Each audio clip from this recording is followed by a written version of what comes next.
Okay, approval of agenda. We have a late item and that will be request to move in camera. Get a thank you, Bob. Second. All in favor, Councillor Chabon. Okay.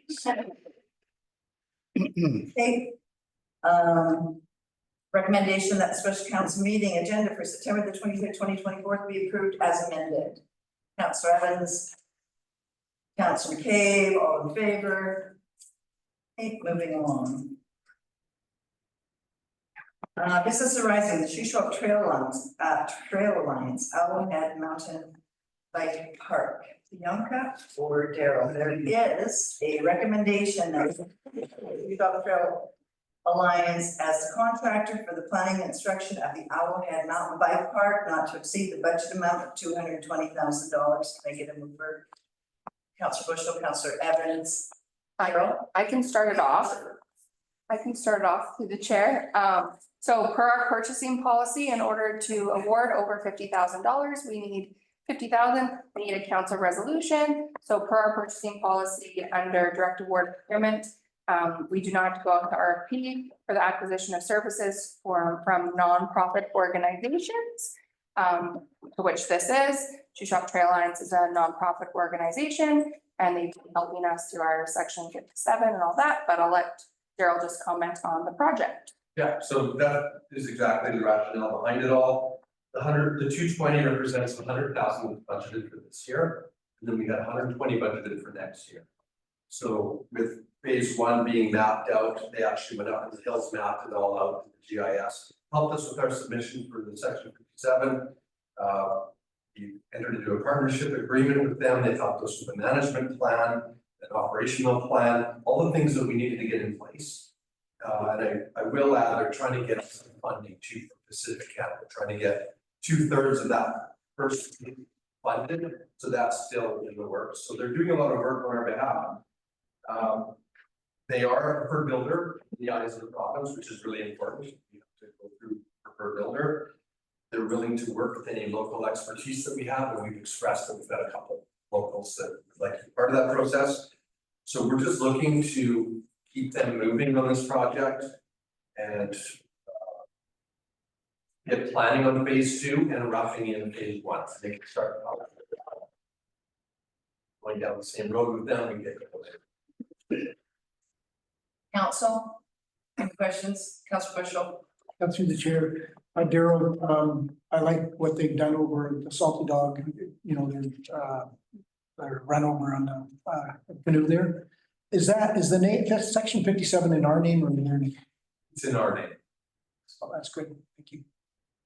Anyone else? Anyone on the screen up there? Malcolm, Pam? Go ahead, Malcolm. Yeah, I can't bring up my notes. I'm just relying on what's on the screen there. So does this involve our rail trail? I'm sorry. Sorry, Malcolm, No. can you repeat that? I can't bring up the notes because the iNotes aren't coming up for me. So so this is just a trail alliance, like the Owlhead and stuff, but not related to our rail trail. That's correct. This is the Owlhead Mountain Bike Park. Okay, thank you. I'm good. Okay, thanks, Malcolm. Councillor Rich. Through the chair, Daryl, do we have dates when phase one is gonna? Do we know when this is gonna I guess, have bikes on? yeah, through the chair, everything's contingent on this meeting. So if we can give them the go ahead, they'd like to get started roughing it in this fall. So that'd be shortly. Councillor Evans. It's awesome. Boy, that's cool. Waited a long time. Yeah, Long wow, time, right? wow. Just another addition, a great addition to the community. I think that's amazing. I think that we're fortunate that we can get this project moving now. All right, I'll call the question. All in favor? Malcolm, Pam, I see your hand, Malcolm. Can you give me a, yep. Yeah, okay. Good. Okay, Main Street sidewalk, perimeter of 200 Main Street development. Recommendation to council, authorize staff to proceed with the change order with Scott Builders for the replacement of sidewalk along Main Street Riverside, fronting 200 Main Street. The net cost not to exceed 60,181.28. Further, that the budget increase 60,181.28 be funded through the roads reserve and reallocation from the sidewalks operating budget. They get them over, Councilor Bushel, Councilor Evans, Daryl, do you want to take that? Hey, you want to start with your preamble? Yeah, so this is again, through the purchasing policy, this change order is over 50,000 and is a little bit outside of the scope of the healing center itself, just because it's sidewalks around. So just getting council's formal approval in public meeting to get this sidewalk paired in yellow, and if Daryl wants to comment. Sure, so through the chair, the blue areas represent where Scott Builders was gonna have a contractor come in and replace those panels of sidewalk. Our initial thought was to get the yellow spots in between, to make them continuous repairs, make full stretches of repair. And then it was contemplated, it's new building, sidewalks really degraded down on the west side, the west and south. We just do the curb and gutter sidewalk throughout. It did come in over 60,000, so we're here. See if we want to get that sidewalk done continuously, property line to property line. And be able to spend a creative way of paying for it. Yeah. Okay. Yeah. We're good. Council, any questions? Councilor Rich? So concrete, that's correct? Yes, okay. Well, I think it's really important that that sidewalk alongside that brand new building, and yeah, I think it's key to have that access and okay. Let's go question, all in favor? And that's carried.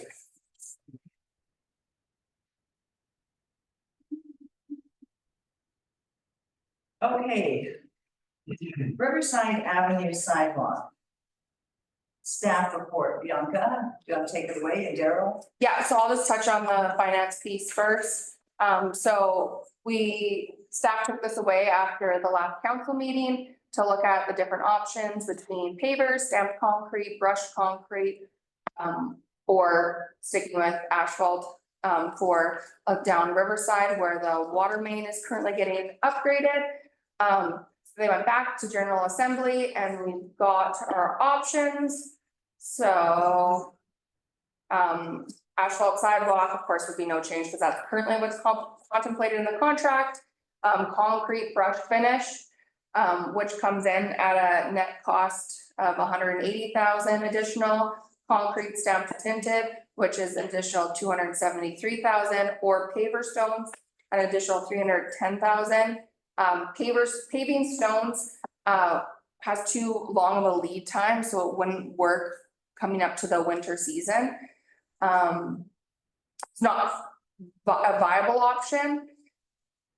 So looking at, based on this and understanding that this will set the precedent for the next phase of Riverside as well.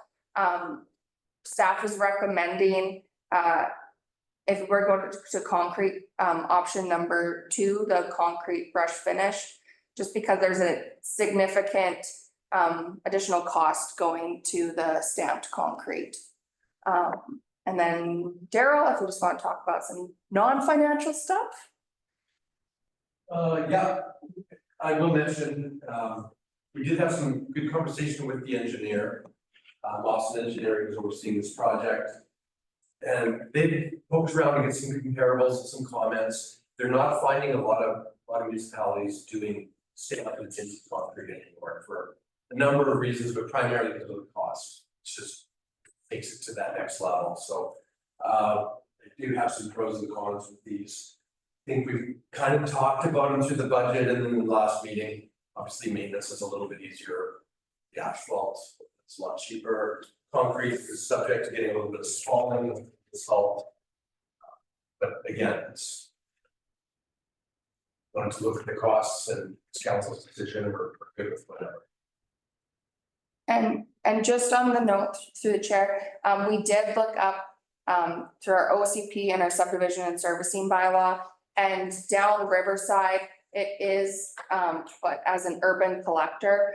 And if you go down further in a different schedule, it is contemplated that concrete is used for the sidewalk. So if we were to stick with asphalt, staff would, it would be desirable that we get direction that staff would begin updating the required OCP and subdivision servicing if we wanted to stick with asphalt down Riverside. Councillor Rich. Through the chair. Daryl, correct me if I'm wrong too. Concrete will last 40% more, so it's more money, but we're not going to be replacing it as quickly in the long run. Longevity is, I'm not sure if it's 40%, but it is longer. Okay. Yeah, I can't remember where I read it because it was a while ago, but yeah. Councillor Evans. Dumb question, but is concrete the stuff that's easily eroded with salt? Or, yeah, is that? It's not easily eroded, but Yeah. the surface can fall Mm. from laying down sand. And does that happen to asphalt with salt? It's not asphalt, not so much. It's more forgiving on asphalt. Mhm. You look at a road surface. Yeah. You don't really see this falling like you do on concrete. Cause I've seen concrete sidewalks at different businesses get just totally pocked and Yeah, eroded with salt that people have just thrown on their business owners to. So that's one concern I have. we've got a little bit of that going on up front. Yeah. Councillor Bushel. Yeah, through the chair, Daryl, I went for a walk in Salmon Arm on the weekend and they got a lot of asphalt. And I just, a lot of theirs is all like pushed up from roots and like Old Town Bay is, and it just doesn't last. And I know like our OCP, if you go through our OCP and you look at the schedule for the waterfront development permit area, it does call for pavers or stamped concrete. I'm not a fan of stamped concrete. For personal, it's good, but for public, it's slippery. Slippery, yeah. So brushed is the way to go. But I don't feel like we're downgrading when we go away from, I know we were in Vancouver and everything was stamped, or not stamped, everything was in interlocking brick in Vancouver. And, the down Kelowna waterfront's all, interlocking brick, and it has a feel down Riverside, and I know we haven't done a lot of maintenance to it. It's, sure you get the odd one that lifts or sinks, but it does have to have maintenance. But it can get maintenance, where if you have an asphalt or a concrete sidewalk and you get a crack in it and a root pushes it up, you get a crack, you pretty much have to chop it out, get rid of the root. Yeah. And then replace it, where pavers, you can actually pull them all out, clean it up, put it back in. So I know it's a council choice. I have a hard time down, I guess what I call it, downgrading to asphalt or for concrete. And that's, I know we budgeted back in January, budget was 1.26 for that waterfront or Capel to Martin Street upgrade. But the bid was $1,044,000. There's a $215,000 difference. What happens to that difference? Can we fall back on that? Well, you're looking at the construction costs only. Go ahead. So it's split between water and roads. So then when I broke it out between the two components, and then there's additionally all the engineering that goes in there. So of this remaining estimated budget and the road and sidewalks piece, it's about 65,000. When you take out, all the components with water and engineering, estimated engineering costs, 65,000. Assuming there's no change orders between now and Yes. the completion of the project. We did see some on Capel, because they got some areas where they need to enhance the base of the road. So some money, the contingency money, and then some had to go into the base, so. So we're sitting at 65 to the good, but project hasn't been done yet completely. So a couple more. Okay, thanks, Daryl. Bianca. Pretty much 50% of Riverside's interlocking brick. So if we start going concrete, it's our plan to get rid of all the interlocking brick as the sidewalks, because it's crazy to have mixed mismatch, which we have now. We have asphalt, you look at Blue Water's asphalt, it's all, there's tripping hazards all throughout there. I would suggest that we stay continuous, whatever we decide. Okay, what's I have there? Okay, I'll let you go ahead. I got a couple more. I just have a question. So in just looking at the OCP and the requirement for pavers, because we were looking at the requirements and looking at the urban collector and all that. Right now, how we're reading the OCP is that urban collector, when we follow it through, only has the requirement of concrete. The walkway is the waterfront walkway requirement. So the actual requirement for our OCP only contemplates concrete sidewalk down that road, not pavers.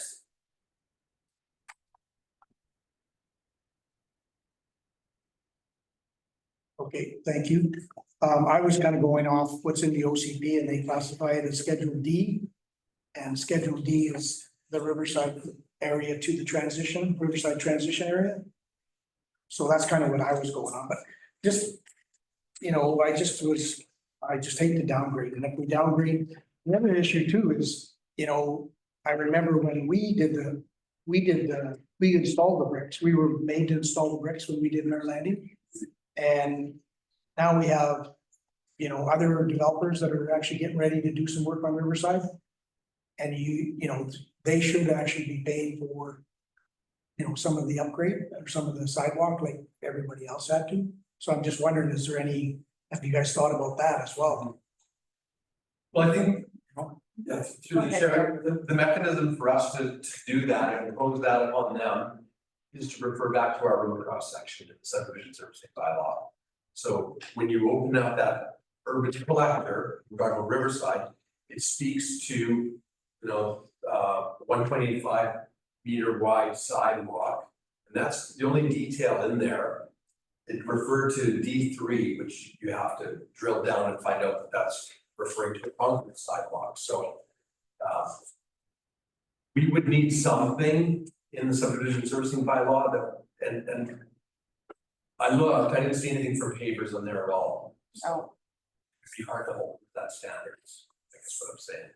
And even the OCP and subdivision servicing bylaw, when we looked for back when the pavers were put in, our bylaws, from what we could tell, only ever indicated concrete.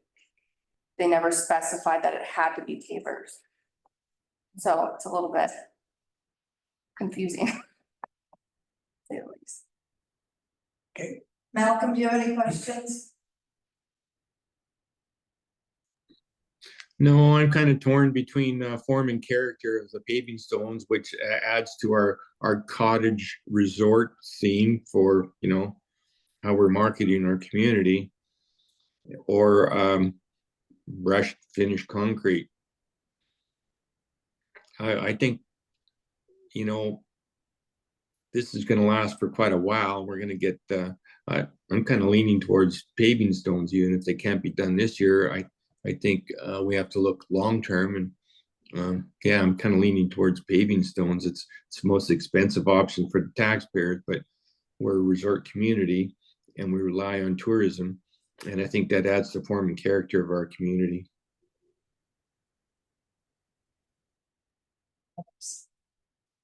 Councilor Evans? I'm leaning towards brushed concrete because we got a lot more work to do. And it's a lot of money, and also because we have over 50% seniors population in this town, and I think the brushed concrete sidewalks would be better for everything with a wheel. That's my opinion. Councilor Rich? Through the chair, and I think this is not this meeting, but another meeting where we decide what our sidewalks are gonna be. We talk about form and character, we've got asphalt, we've done a lot of walking, looking at sidewalks lately. The bricks, we have the concrete, so what are we gonna invest in and what does Sycamus look like? Because it's changing, we've got raised sidewalks, we've got paved areas with white lines. So I think it's a big discussion, because I think we actually need to just pick a direction. And that's what Sycamus is for sidewalks. Councillor Beach, Yeah, can you hear me? Okay, can you speak up a little bit, Pam? okay.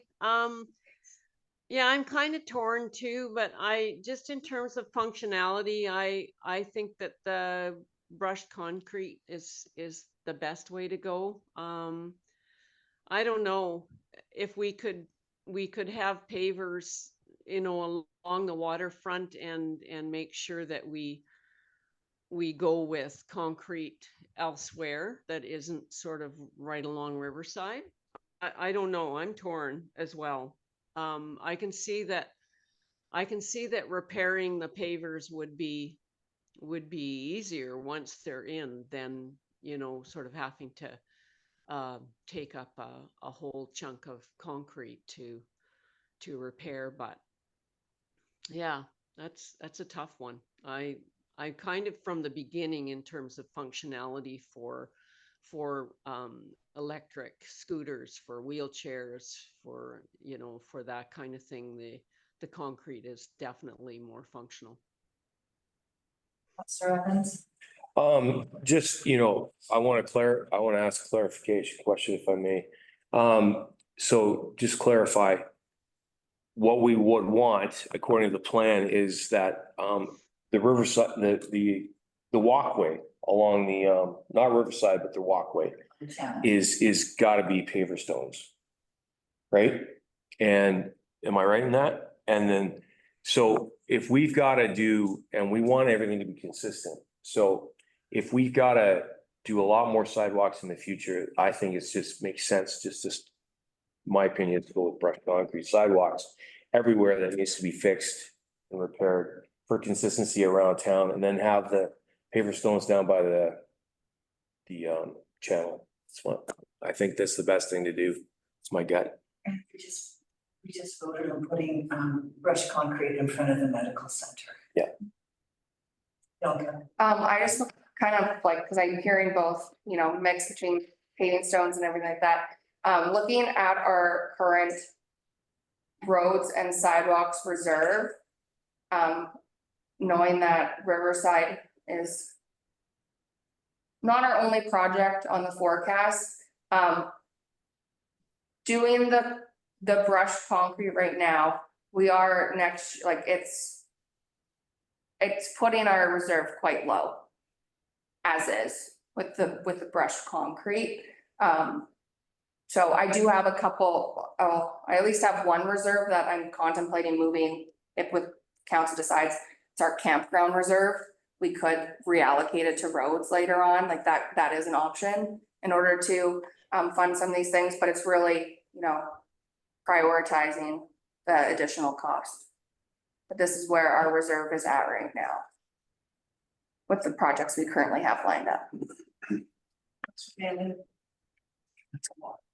deep in thought. No, I'm just kidding, no, I understand the argument on both sides, and the issue is also that a lot of, 40% of Riverside is already on pavers, so we're gonna, that's kind of the issue I'm having, is it's already done, so as we go down, I guess we're like off anyways, because the water main stuff, so then I'd be more for the brushed concrete just because of finances. It's not as nice, but I always look at it as where's the money gonna come from and how much more is that gonna give us in terms of appeal to the community, or can we use that money somewhere else? So I mean, since all of them are gonna come up anyways, we have a chance to kind of make it look uniform as we go down Riverside. I would go with the brushed concrete.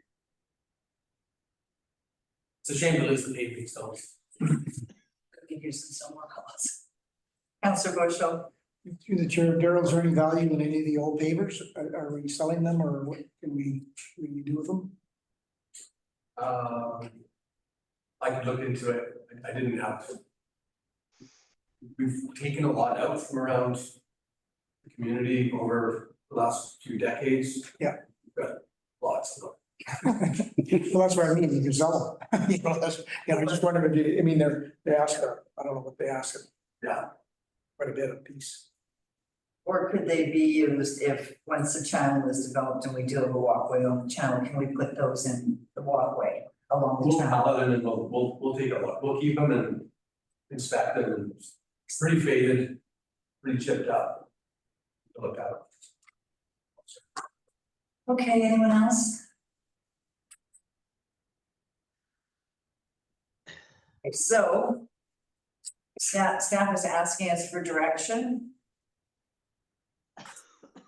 So I guess let's, first of all, see who's in favor of asphalt. Pavers? Brush concrete. Malcolm, where are you at? Haters. Oh, he's pavers? Yeah. Sorry, Yeah, I had my hand up for pavers, sorry there. So it's brush concrete. And Word and Malcolm were doing. In case we need to. Guys. Okay, well, good, okay, thank you. Can we get that in a formal motion? Yeah. I've drafted one up. Okay, go ahead. Thanks. So that council authorized staff to proceed with a change order with General Assembly Excavating Ltd. For brush finished concrete sidewalks on the Riverside Avenue project, the net cost not to exceed $182,351. And further, that the budget increase of $117,351 be funded through the roads reserve and development cost charges reserve. Any mover? Counselor Rich, second. Counselor Bailey, any more discussion on this? Let's call the question, all in favor? Carried. Okay, thank you. Thank you. Okay, that takes care of business. We're gonna move into camera. Take a 2-minute break. And, put a camera.